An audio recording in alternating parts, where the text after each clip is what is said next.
Assalamualaikum, halo Tribuners, apa kabar semuanya? Balik lagi nih dalam program Lipstick alias Ulas Tip Cantik. Nah, Tribuners, Lipstick kali ini bakal membahas mengenai wajah awet muda dengan botox. Nah, untuk membahas mengenai botox ini kita sudah bersama dengan Dr. Olivia Harjanto. Halo, Dok. Halo, Dokter. Halo, selamat Apa siang Mbak Dini. siang, Selamat siang Dokter? Tribuners. Ya, Kok serak ya, Dok, suaranya, Dok ya? serem ya suaranya ya? Enggak, maksud Dokter lagi sakit tenggorokan? Enggak, Iya, lagi di mana ini, Dok? lagi di klinik. Kebetulan hari ini lagi praktek. Mohon maaf Dok mengganggu pasiennya. Ya, nggak apa-apa.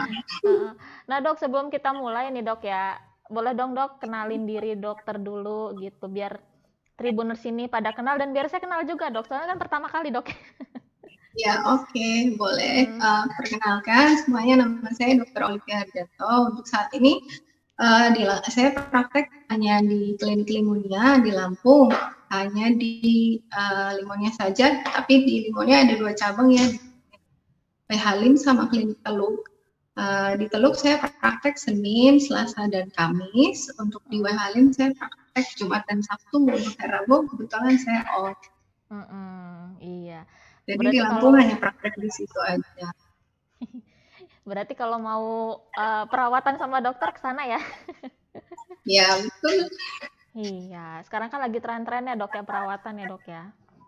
Iya. Heeh. Nah, Dok, satu perawatan sekarang yang banyak dipilih orang itu adalah botox. Nah, sebenarnya botox Ya. ini nih perawatan yang bagaimana nih, Dok?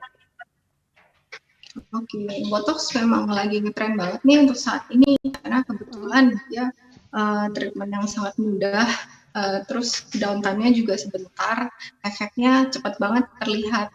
Nah, botox sendiri sebetulnya adalah treatment tindakannya berupa injeksi atau disuntik. Jadi kita suntikan obat atau zat sebenarnya, zat itu kita suntikan ke dalam otot. Nah, fungsi dari botox itu sendiri adalah sebenarnya untuk merelaksasi otot atau ya membuat otot kita jadi rileks, sehingga kalau otot kita lebih rileks, yang diharapkan adalah kulit yang berada di atas otot tersebut itu tidak mudah berkerut. Jadi kalau kita sering otot kita sering aktif bergerak nih, tarik ulur, otomatis lama-kelamaan kulit yang ada di atas otot tersebut akan mengendur. Nah, dengan botox ini dia bisa mencegah terjadinya proses tersebut. Iya. Oh, berarti botox ini bisa mencegah penuaan ya, Dok ya? Ya, betul sekali. Kalau dilakukan dari sejak dini, dia bisa mencegah proses penuaan. Iya. Berarti kalau yang pengen awet muda pakai botox ya, Dok ya? Ya, betul sekali. Iya. Nah, selain ini Dok, selain untuk mencegah penuaan ini Dok, itu ada lagi nggak sih Dok fungsi dari botox ini Dok yang lainnya?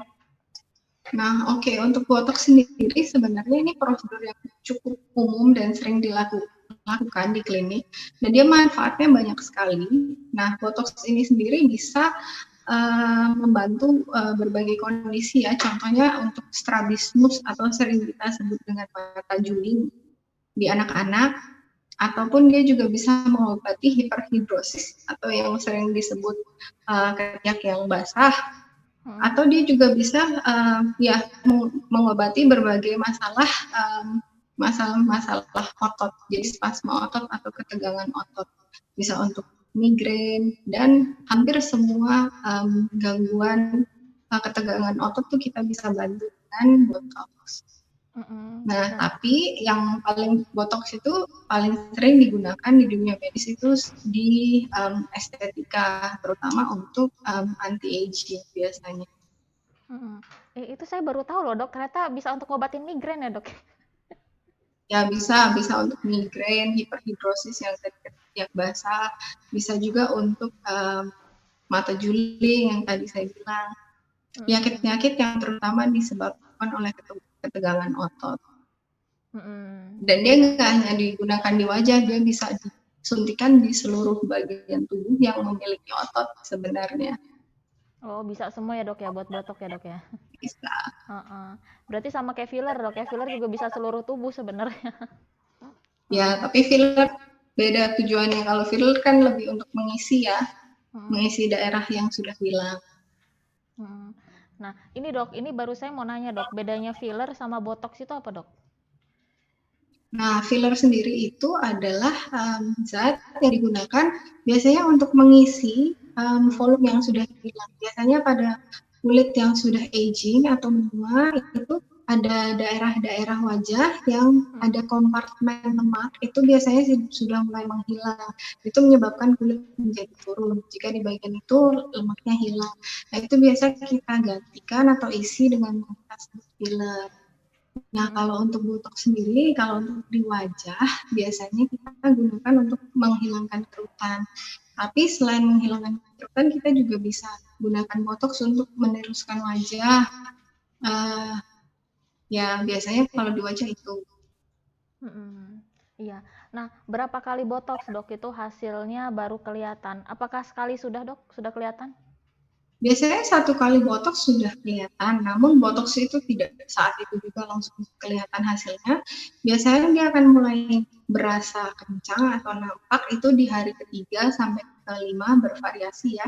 Tapi hasil maksimalnya di hari ke-7 sampai ke-14. Biasanya itu hasil maksimalnya banget terlihat. Itu di hari ke-7 sampai ke-14. Mm-mm. Oh, jadi sekali botok aja udah kelihatan, tapi nggak langsung kelihatan sekejap saat itu juga ya dok ya? Ya, dan harus diingat bahwa botok itu temporari ya, jadi dia hanya sementara, dia ada masa waktunya.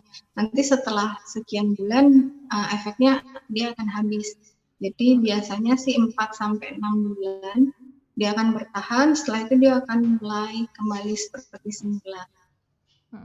Oh, berarti harus diulang lagi ya dok ya? Ya, biasanya setelah periode waktu tertentu botok sebaiknya diulang. Iya. Nah, dalam kondisi kulit yang bagaimana, yang dokter nggak bolehin dia untuk botox dok? Oke, nah kalau untuk kondisi kulit sendiri biasanya kita tidak lakukan pada kondisi kulit yang sedang ada infeksi atau inflamasi atau peradangan di daerah yang akan kita suntikan. Tapi biasanya untuk kondisi kulit sih hanya itu. Tapi kalau untuk kondisi apa yang tidak boleh kita lakukan botox, biasanya pada pasien-pasien dengan gangguan syaraf atau otot. Jadi misalnya pasien yang pernah mengalami stroke, jadi kan dia ada gangguan syaraf nih di wajah, kita biasanya tidak lakukan. Kemudian secara etis kita tidak lakukan pada wanita yang sedang hamil atau sedang menyusui ya.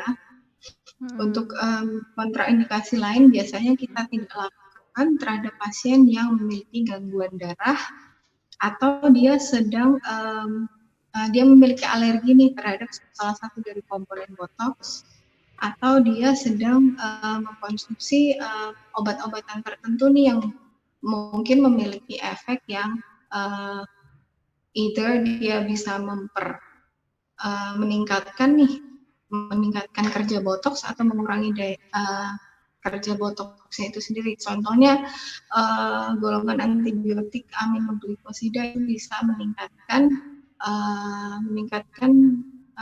kerja botox itu. Jadi biasanya kalau pasien dengan yang sedang minum antibiotik tersebut kita tidak lakukan botox dulu. Iya. Kalau untuk yang lain-lain sih biasanya hanya kontraindikasi yang masih kita bisa ini dulu, kita harus tanya-tanya dulu sih lebih tepatnya cara pastinya. Tapi yang mutlak sih yang tadi saya sebutkan. Ya, kalau yang pasien dengan kondisi jerawat, jerawat yang terutama yang meradang itu dok ya, bisa nggak dok? Ya, nah kalau misalnya kita memang mau melakukan botox di daerah yang sedang ada infeksi, sebaiknya dihindari dulu. Sebaiknya kita obatin dulu jerawat-jerawatnya, baru kita lakukan botox di daerah tersebut. Kecuali kalau memang titiknya kita lakukan di antara-antaranya mungkin masih bisa, tapi kalau memang sedang radang parah, biasanya kita nggak lakuin dulu. Oh ya dok, ngomongin soal alergi tadi itu dok ya, dokter kan bilang kalau nggak boleh pasien yang memiliki alergi dengan salah satu komponen dari botox itu dok. Nah, Iya. tapi kalau seandainya pasien ini nih nggak tahu gitu, saya nggak tahu dok alergi atau enggak gitu, itu cara ngetesnya tuh gimana itu dok? Nah, sebenarnya dari dulu sekali sampai sekarang ini, selama di klinik pun dan ya selama dari dulu sampai sekarang ada botox ini, hampir jarang sekali ya ada orang yang memiliki reaksi alergi terhadap botox, karena botox itu benar-benar hanya protein saja. Jadi jarang sekali ada pasien yang alergi terhadap botox ini. Jadi biasanya kita nggak lakukan pengecekan alergi terlebih dahulu, dan karena biasanya kita juga untuk skin test kita lakukan suntiknya kan di subkutan, jadi nggak perlu dilakukan tes alergi dulu sih biasanya. Jarang sekali menimbulkan alergi. Sampai sekarang saya sih belum pernah dengar ya alergi dengan botox. Kalau resisten pernah, tapi kalau alergi hampir nggak pernah ada. Jadi aman ya dok ya? Ya, jadi dia aman. Hampir belum ada laporan untuk alergi botox sampai sekarang. Iya. Nah, dok, ini dok kalau boleh saya mau nanya gini dok, ada yang orang yang takut melakukan botox karena dia dengar-dengar botox itu memiliki efek samping. Nah itu gimana dok? Tanggapan dokter soal itu? Memang ada dok efek sampingnya? Nah, jadi sebenarnya semua tindakan, semua yang kita lakukan sehari-hari pun kan sebenarnya ada resiko ya. Nah, tapi resiko itu sendiri sebenarnya bisa sangat-sangat diminimalisir kalau teknik penyuntikannya itu benar. Jadi benar lokasinya, targetnya sesuai otot yang kita mau, dan dosisnya juga sesuai. Nah, biasanya yang sering dibicarakan orang-orang itu kalau misalnya botox nih, efek sampingnya mukanya jadi kaku. Nah, itu biasanya terjadi apabila dosis penyuntikan botoxnya ini terlalu banyak. Atau nih pernah dengar juga ada yang bilang alisnya tinggi sebelah. Itu sebenarnya sih juga sama dari teknik penyuntikan atau dosisnya. Apabila kita sebelum kita suntik botox, kita harus nilai dulu nih seberapa besar dan seberapa kuat otot tersebut. Itu kan mempengaruhi ke dosis ya. Makin besar ototnya, makin banyak pula dosis yang kita butuhkan. Terkadang otot kanan dan yang sebelah kiri pun besarannya beda. Nah, kalau alis tinggi sebelah contohnya itu bisa terjadi apabila memang ternyata otot yang sebelah kanan lebih dominan, tapi kita suntikin dosis botoxnya sama. Bisa saja hasilnya sedikit berbeda, tapi itu bukan sesuatu yang fatal dan bisa diperbaiki. Jadi kalau tinggi sebelah nanti bisa diperbaiki. Nah, kalau efek-efek samping yang lain biasanya sih paling hanya terjadi mungkin sedikit bengkak atau memar di daerah yang disuntik, tapi itu juga akan hilang setelah beberapa hari. Dan botox ini kebetulan kan temporary, jadi dia hanya temporer ya, jadi nanti setelah beberapa saat dia akan hilang. Jadi biasanya resiko yang besar sekali itu nggak ada, jarang-jarang sekali. Iya, jadi ini untuk meluruskan aja ya, selama botox itu dilakukan dengan benar, efek samping itu bisa diminimalisir banget gitu ya dok ya? Ya hampir jarang sekali kalau dosisnya dan penyuntikannya tepat, dia hampir jarang menimbulkan efek samping apapun. Dia itu makanya botox baiknya di dokter kecantikan aja udah ya. Ya, Udah paling benar jangan kayak suntik gitu. botox selain di dokter. Iya. Nah, dok, botox ini aman untuk usia berapa dok? Nah, tadi botox itu sendiri sebenarnya awal ditemukannya di penggunaannya sendiri kan bukan di dunia estetik, dia lebih di dunia medis. Dia digunakan untuk mengobati balita-balita tadi yang dengan gangguan mata juling itu. Jadi sebenarnya botox itu aman digunakan dari usia berapapun.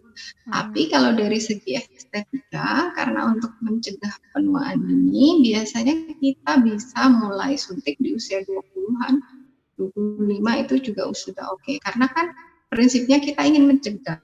Biasanya penuaan kan dimulai dari usia 30, jika kita ingin mencegah, sebaiknya kita mulai tindakannya sebelum proses penuaan itu terjadi kan. Iya, ya itu dok yang orang sering sebel itu kan, masih muda, masih umur 20 udah dipanggil tante. Iya. Udah dipanggil tante, ibu, bunda gitu. Ya saya juga sering ngalamin dok ya, kayaknya udah setua itu tante. Karena tampak tua tidak sesuai usia wajahnya ya. Iya. Nah, dok, setelah botox itu dok, apa yang harus dilakukan dan tidak boleh dilakukan pasien dok? Oke, setelah botox biasanya kita sarankan pasien untuk selama 4 jam ke depan agar tidak berbaring, terutama dengan posisi telungkup. Kemudian tidak disarankan untuk memegang atau memijat-mijat area tersebut. Berbaring itu yang dimaksudkan biasanya berbaring telungkup ya. Pokoknya kita menghindari penekanan-penekanan di area yang kita suntikan tadi. Disarankan juga tidak melakukan facial atau totok wajah, hal-hal seperti itu sekitar 2 minggu setelah botox. Kalau bisa jangan melakukan kegiatan berat-berat kayak nge-gym gitu 24 jam setelahnya. Hindarin panas yang terlalu tinggi, karena panas terlalu tinggi kan bisa memecah protein botox itu. Itu aja sih biasanya yang penting itu aja. Yang nggak boleh dimasas-masas terutama. Iya. Nah, tapi sekarang ini kan orang lagi hobi-hobinya olahraga ya dok ya. Ya. Nah, nggak tahu olahraga kok jadi tren banget sekarang gitu dok. Nah, jadi olahraga yang aman untuk dilakukan ini nih apa itu dok? Untuk yang olahraga dilakukan setelah botox. Jadi untuk setelah botox, 4 jam setelah botox sebenarnya kita sudah boleh aktivitas ringan. Jadi kalau kayak cuma jogging gitu nggak apa-apa. Tapi kalau untuk yang berat-berat biasanya 24 jam setelahnya baru bisa dilakukan. Setelah 24 jam bebas sih apa saja. Iya. Nah kalau untuk penggunaan skincare dok, biasanya kan kalau habis perawatan, habis treatment apa gitu kan nggak boleh pakai krim dulu selama berapa hari gitu. Nah kalau botox ini sendiri gimana dok? Kalau botox sendiri biasanya 24 jam saja sih untuk tidak menggunakan apa-apa. Jadi beri waktu untuk bekas-bekas lukanya untuk menutup. Setelah itu pakai skincare seperti biasa, nggak masalah. Iya, termasuk skincare dok, yang untuk yang krim malam juga nggak masalah ya dok ya? Nggak masalah pakai krim malam. Iya. Nah, terus kalau misalnya ada jenis krim tertentu yang nggak boleh pun nanti akan kita sampaikan terlebih dahulu. Tapi biasanya setelah 24 jam bebas boleh pakai apa saja. Iya. Nah dok, tadi kan dokter kan sempat ngomong nggak boleh terkena panas matahari ya dok ya? Terpapar ya langsung ya? Bukan panas matahari, maksudnya panas yang terlalu panas kayak di sauna seperti itu. Bukan panas matahari. Kalau panas matahari sih nggak apa-apa. Tapi maksudnya jangan di kondisi yang benar-benar panas sekali kayak di sauna itu, karena kalau di sauna dengan panas yang terlalu tinggi itu bisa memecah protein yang ada di botox. Sayang kan kalau habis di botox kita sauna terus botoxnya hilang. Iya, termasuk panas kompor ya dok? Enggak sih, kalau panas kompor biasanya enggak akan terlalu tinggi, kecuali kalau kita emang terlalu dekat sekali. Tapi biasanya panas kompor enggak akan berpengaruh. Iya, termasuk panas matahari itu yang maksud saya itu yang menyengat banget gitu. Berarti dia harus pakai sunblock dong dok ya? Ya, pasien memang wajib pakai sunscreen. Tapi itu lebih ke penggunaan sunscreen itu lebih untuk protektif terhadap kulitnya. Kalau untuk memecahkan protein, botox sih suhunya nggak mencapai itu. Tapi emang setiap hari kita wajib memakai sunscreen, walaupun kita tidak melakukan botox pun sunscreen itu wajib. Oh ya dok, ada untuk yang bilang mencegah penuaan. Untuk mencegah penuaan ya. Dok, ada yang bilang sunscreen, ada yang bilang sunblock. Bedanya apa dok?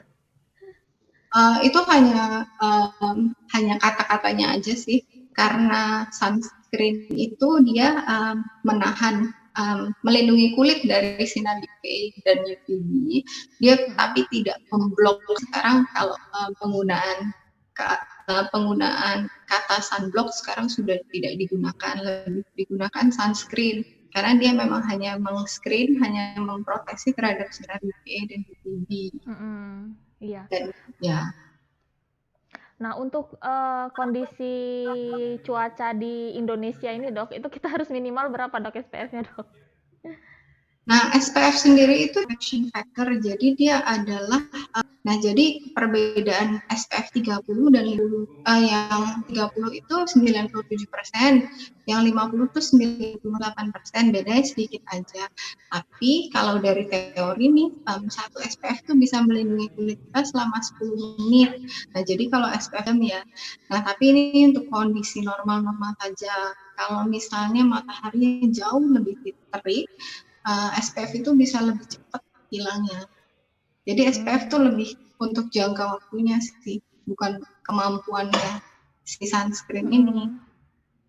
Dan semakin tinggi SPF itu biasanya dia semakin komedogenik. Jadi itu juga berpengaruh untuk pemilihan kita. Biasanya orang-orang dengan wajah yang cenderung berminyak, kita berikan SPF yang 30. Untuk yang cenderung lebih kering, lebih aman, kita bisa kasih SPF 50 untuk pemilihannya. Iya. Nah, tadi kan dokter kan sempat ngomong ya, tempat singgung manfaat botox kayaknya yang paling banyak itu untuk penuaan dini ya, Dok ya. Penuaan lah ya intinya ya. Ya. Nah, Dok, apa sih, Dok, yang menyebabkan seseorang itu sudah mengalami penuaan dini? Umur 20-an udah ngalamin penuaan gitu ya. Sampai dipanggil tante, dipanggil ibu gitu kan. Ya, nah penuaan dini sendiri ini biasanya dipicu paling utama, paling sering adalah akibat dari sinar UV. Nah, sinar UV ini dia bisa merusak sel-sel kulit. Kalau untuk kulit ya, terutama dia merusak sel-sel kulit kita, dia merusak elastin dan kolagen. Elastin itu yang membantu kulit kita agar tetap lentur. Kolagen itu yang memberikan membuat kulit kita masih kencang, itu kolagen. Nah, itu yang hampir 80-90% menyebabkan kulit kita cepat menua itu sinar matahari, itu sinar UV. Nah, selain dari sinar matahari sendiri, dari pola kehidupan kita sehari-hari, contohnya pola tidur dan stres. Pola tidur itu sangat berpengaruh. Jadi tidur yang cukup itu penting untuk memberikan tubuh kita ini waktu untuk meregenerasi sel dan memperbaiki sel-sel yang sudah rusak. Nah, dari pola makan itu juga sangat berpengaruh. Makan makanan yang tinggi gula dan karbohidrat terutama itu meningkatkan kadar dalam darah, itu bisa mempercepat proses penuaan juga. Tingkat stres di kehidupan sehari-hari juga sangat berpengaruh. Rokok dan polusi juga. Rokok itu menyebabkan kulit kita mengalami stres oksidatif.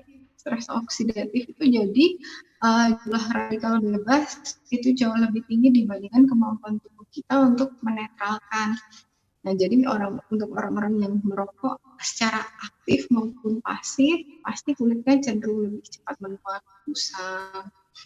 Nah, rata-rata sih yang paling besar sih itu dari pola makan, pola hidup, sama dari UV yang paling sering sih itu. Nah, Dok, ini saya mau nanya, Dok ya, ini fakta apa mitos ya, Dok ya? Katanya kopi itu katanya nggak boleh minum banyak-banyak karena kafein itu bisa menyebabkan penuaan. Saya sering nggak tahu deh. Ada benarnya. Sebenarnya kopi itu bagus untuk kulit, tapi apabila dosisnya berlebih, kopi itu bisa membuat kulit kita dehidrasi apabila terlalu banyak. Jadi kalau bagi orang-orang yang sering konsumsi alkohol, soda, kafein, itu dia akan meningkatkan kebutuhan kita akan cairan. Jadi kulit lebih cepat dehidrasi. Nah, makanya kalau kulit kita dehidrasi lebih cepat. Kalau kering, kulitnya dia akan lebih cepat keriput. Jadi ada benarnya kalau terlalu banyak. Oh, berarti bukan mitos itu, Dok ya? Enggak.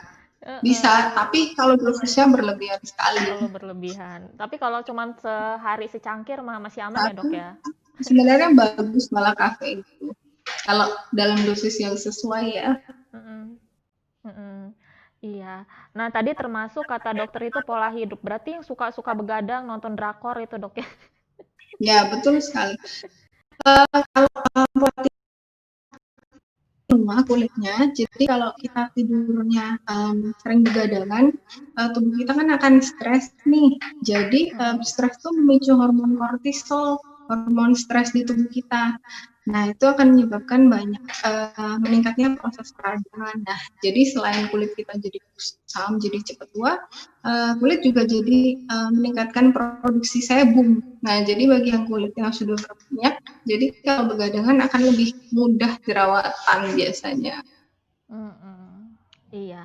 Nah, Dok, pertanyaan terakhir, Dok ya. Ini saya mau nanya mengenai botox yang bisa untuk mengatasi hiperhidrosis.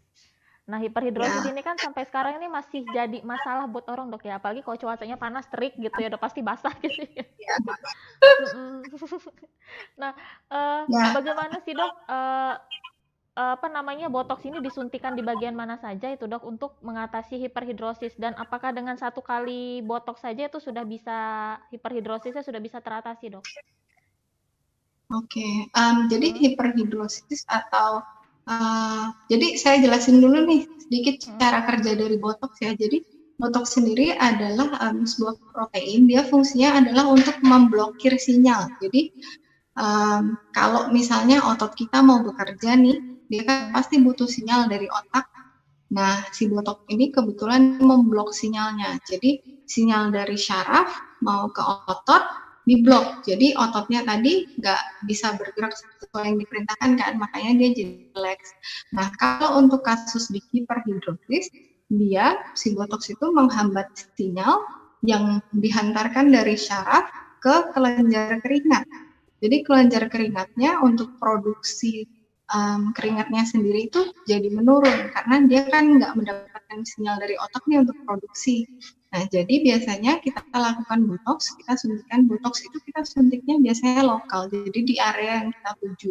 Kalau untuk hiperhidrosis biasanya kita suntikan di area ketiak. Di area ketiak biasanya waktu yang dibutuhkan hampir sama dengan yang di wajah. Satu kali dia akan sangat berpengaruh, tapi tetap karena botox itu temporari, jadi hanya sementara. Nanti setelah beberapa bulan dia tetap harus diulang. Berapa bulan, Dok, kira-kira, Dok? Setengah tahun atau berapa? Biasanya rata-rata 4 bulan ya, 4 sampai 5 bulan. Bergantung dari masing-masing orang beda ya, tapi rata-rata 4 bulan sampai 6 bulan itu sudah bisa diulang. Iya. Tapi kan, Dok, kalau saya lihat kan orang ngalamin hiperhidrosis itu bukan hanya di ketiak, Dok ya, tapi ada di bagian tubuh lain kayak tangan gitu. Kayak teman Nah, saya itu tuh ada yang juga tangannya tuh sama. sampai basah. Bisa juga, Dok ya? Bisa, jadi selama dia di daerah manapun yang memiliki minyak, ya kita bisa lakuin. Karena tadi dia kerjanya dia untuk blok sinyal tadi itu. Sinyal yang disampaikan syaraf untuk ke kelenjar minyak supaya mengurangi produksinya. Iya. Nah, terakhir nih, Dok, ada yang penasaran, Dok, biaya dari botox ini berapa, Dok? Biaya dari botox ini variatif, dihitung dari unitnya. Tiap klinik juga harganya beda-beda. Tergantung nih daerah mana yang mau disuntikan. Satu unit biasanya variatif harga dari mungkin sekitar 8.000 sekian sampai 200.000. Kalau di klinik di Jakarta mungkin bisa sampai 200.000 per unit. Nah, jumlah unit yang kita butuhkan itu bervariasi ya di setiap orang, tergantung besaran ototnya. Yang tadi saya bilang itu harus dinilai dulu. Kalau untuk daerah sekitar mata dan dahi minimal biasanya kita mulai dari 30 dulu di awal. Iya. Jadi kurang lebih segitu lah ya. Iya, sebenarnya sih nggak terlalu mahal ya. Ya, sebenarnya sangat murah karena botox itu bisa bertahan beberapa bulan kan. Iya. Oke, Dok, sebelum saya tutup, Dok, ada yang mau dokter sampaikan ke pemirsa? Paling tadi ya, selain untuk pencegahan dari aging sendiri, nggak cuma botox. Selain botox tadi baik kalau kita menggunakan tabir surya setiap hari. Nah, di tabir surya yang seperti saya jelaskan tadi, karena ketahanannya tidak lama, yang lebih penting dibandingkan banyaknya yang kita oles adalah pengulangannya. Jadi kalau kita pakai sunblock di pagi hari, jangan lupa diulang di siang hari karena dia nggak bertahan lama, paling hanya 5 sampai 7 jam aja. Untuk menghindari ya penuaan dini, kita juga harus rajin membersihkan wajah. Jadi pada saat kita tidur, pastikan wajah bersih ya dari residu-residu kotoran-kotoran. Kemudian rajin aplikasi skincare sesuai kondisi kulit. Misalnya kulitnya kering, pakailah produk-produk lembab. Di masanya, misalnya usia udah mulai 30, mulailah gunakan produk-produk yang anti-aging. Pastikan tidur teratur, makannya, pilihan makanannya yang baik-baik. Jadi perbanyak makan sayur dan buah karena tinggi antioksidan. Banyakin minum air dan rajin olahraga. Nah, untuk botox sendiri, biasanya yang pasien takut kan rasa sakitnya. Nah, itu nggak perlu takut karena biasanya sebelum menggunakan botox itu kita akan berikan anestesi terlebih dahulu. Jadi kita akan berikan krim anestesi lokal. Jadi biasanya botox itu nggak terlalu sakit. Dan downtime-nya juga cepat. Jadi setelah botox, hasil bisa terlihat 3 hari sampai 7 hari setelahnya. Dan bekasnya pun minimal sekali.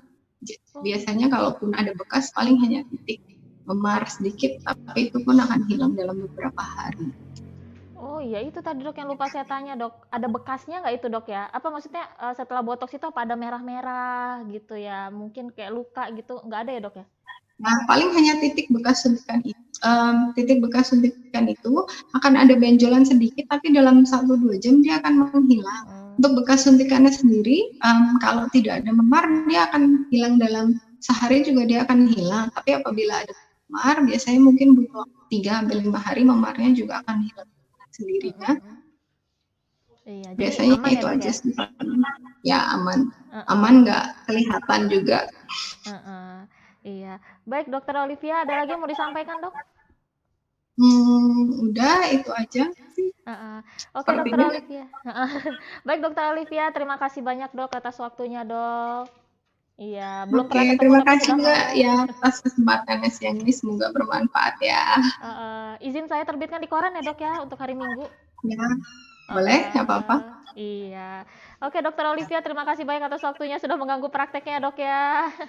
Terima kasih Iya. ya. Sampai jumpa lagi dok. Iya. Bye. Tribuners, itu tadi obrolan kita bareng dokter Olivia. Semoga obrolannya bermanfaat. Sampai jumpa lagi. Assalamualaikum. Dadah.